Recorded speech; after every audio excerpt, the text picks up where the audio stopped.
Assalamualaikum dan salam hormat. Bertemu lagi dalam MG Flash 20 Mac bersama saya Rosnani Nasir. Kita ke berita utama. Timbalan Pengarah Jabatan Pengangkutan Jalan JPJ Perlis direman 2 hari bagi membantu siasatan berhubung dakwaan menerima rasuah dan melindungi pemandu lori yang melakukan kesalahan. Perintah reman tersebut dikeluarkan oleh Magistrate Kamaliza Mat Zain di Mahkamah Kangar hari ini selepas membenarkan permohonan Suruhanjaya Pencegahan Rasuah Malaysia SPRM Perlis. Menurut sumber, timbalan pengarah dengan grade KP44 berusia 41 tahun itu ditahan selepas memberi keterangan di Pejabat SPRM Perlis pada jam 4.40 petang semalam. Suspek merupakan individu kelima didakwa terbabit menerima rasuah berjumlah RM88,000 daripada pengusaha lori melalui proksi atau orang tengah pada tahun 2018 dan 2019 di Perlis. Kes itu disiasat mengikut Seksyen 17(A) Akta SPRM 2009. Pada 17 Mac lalu, 2 pembantu penguatkuasa JPJ direman 3 hari bagi membantu siasatan berhubung dakwaan menerima rasuah dan melindungi pemandu lori yang melakukan kesalahan. Kedua-dua suspek berusia 35 dan 36 tahun itu ditahan selepas memberi keterangan mereka di Pejabat SPRM Perlis. Mereka juga didakwa melakukan kesalahan yang sama. Sepanjang minggu ini dilaporkan 44 individu termasuk 32 anggota penguatkuasa JPJ ditahan di Perlis, Kedah, Pulau Pinang, Perak dan Melaka. Mereka disyaki terlibat dalam sindiket melindungi pemandu lori yang melakukan kesalahan seperti membawa muatan berlebihan. Berita seterusnya.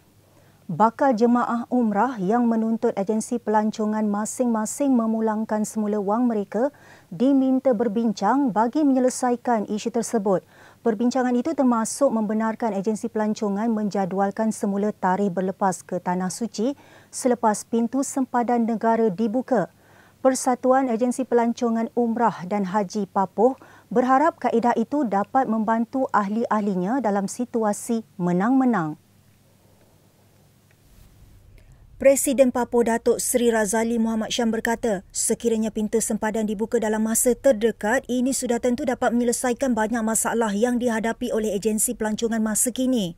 Oleh itu, katanya Papoh sekali lagi merayu kepada kerajaan Malaysia supaya mempertimbangkan dan mempercepatkan pembukaan semula pintu sempadan negara. Razali memberitahu rata-rata ahli Papoh berdepan dengan desakan oleh bakal jemaah mereka yang menuntut dipulangkan ke semua bayaran yang telah dibuat sebelum pandemik COVID-19. Menurut beliau, sebelum Malaysia dilanda pandemik COVID-19 dan pelaksanaan Perintah Kawalan Pergerakan pada Mac tahun lepas, ahli-ahli Papoh tidak mempunyai sebarang masalah untuk memasarkan pakej-pakej umrah mereka.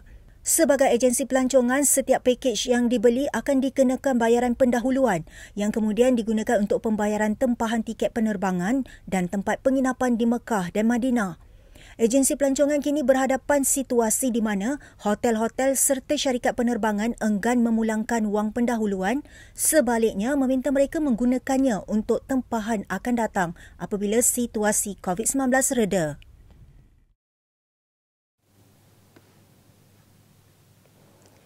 Yang di-Pertuan Dewan Negara Tan Sri Rais Yatin diminta supaya mengubah pandangannya berhubung undang-undang yang telah diluluskan Parlimen bagi membolehkan pengundi berusia 18 tahun membuang undi. Menurut ahli Parlimen Lembah Pantai Fahmi Fadzil, lebih 2/3 atau hampir 90% ahli Parlimen telah mengundi pindaan perlembagaan termasuk UMNO, DAP, PKR, MCA dan PAS. Pengarah komunikasi PKR itu berkata, pandangan Tan Sri Rais bahawa usia 18 tahun belum sesuai untuk diberikan hak mengundi adalah janggal. Ini kerana sebagai Yang di-Pertua Dewan Negara, beliau semestinya faham bahawa usaha untuk meminda perlembagaan bukan satu perkara yang enteng, remeh dan kecil. Katanya apabila mencapai usia 18 tahun, seorang warga negara boleh menyertai tentera, polis, bomba, malah boleh menandatangani kontrak membeli rumah dan boleh didakwa di mahkamah sebagai dewasa tetapi tidak boleh mengundi pada waktu itu. Menurut Fahmi, perkara itu perlu diselaraskan supaya anak muda yang menjadi pembayar cukai juga diiktiraf sebagai pengundi. Beliau berkata demikian pada sidang media selepas menghadiri majlis penyerahan bantuan beg sekolah menerusi program Back to School Anjuran Pertubuhan Anak Kerinci Lembah Pantai hari ini. Fahmi mengulas kenyataan Tan Sri Rais yang meminta semua pihak menunggu pengundi berumur 18 tahun memasuki usia 21 tahun agar golongan itu mencapai tahap kematangan mereka. Beliau berkata, ini kerana ada dalam kalangan ibu bapa yang mengeluh mengenai had umur mengundi pada usia 18 tahun, iaitu sama ada tindakan tersebut logik dalam konteks perjuangan di negara ini. Sebelum itu, Rais dilaporkan berkata, dasar berkenaan tidak sesuai dilaksanakan ekoran beberapa kekangan.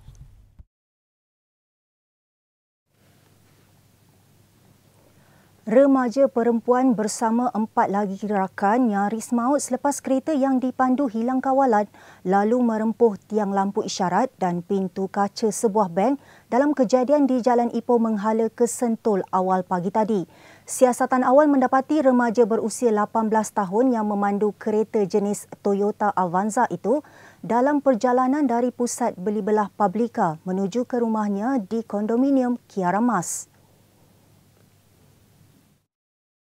Ketua Jabatan Siasatan dan Penguatkuasaan Trafik Kuala Lumpur, Asisten Komisioner Zulkifli Yahya berkata, remaja terbabit dipercayai hilang kawalan ketika melalui sebuah selekoh lalu melanggar tiang lampu isyarat berdekatan Hotel Cairnhill.